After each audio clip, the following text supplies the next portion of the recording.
This is our CAT 0.5, and we're going to begin this talk by showing the external oblique, which is located here, and it's tied off by this aqua band.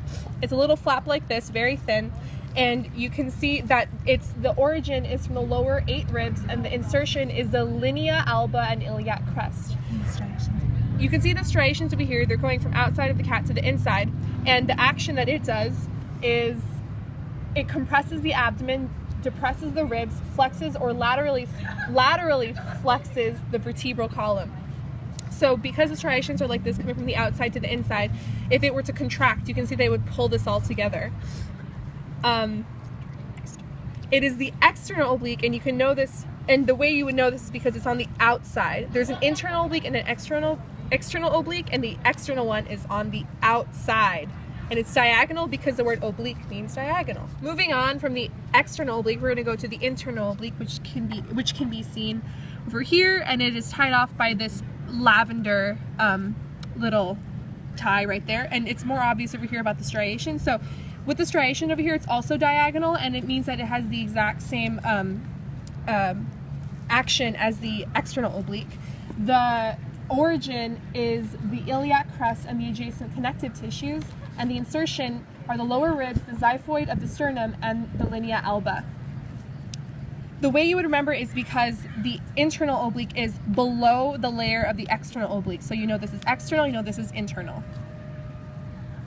Under the internal oblique is the transverse abdominis, which is held by the tan string.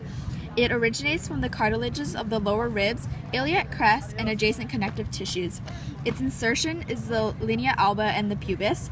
The action of the transverse abdominis is to compress the abdomen, and as you can see, the fibers are going horizontally or transverse, hence the name transverse abdominis, and it's mainly to hold in the guts. Here is the rectus abdominis. It's tied off by this purple yarn right here.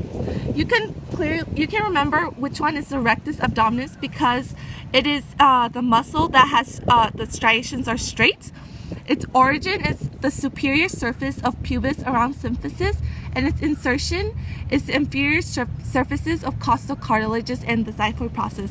Because its striations are straight, the action would be depressing the ribs and flexing the vertebral column. The external intercostals are in the thoracic region up here. The origin is the inferior border of each rib, and its insertion is the superior border of each rib. The action is to elevate the ribs. You can remember this because external and expansion of the ribs. So when you're expanding your ribs, you're inhaling. Internal intercostals are also located in the thoracic region, which is up here. The origin is the superior border of each rib, while the insertion is the inferior border of the preceding ribs. The action is to depress the ribs. You can remember internal intercostals because it is basically the opposite of the external intercostals.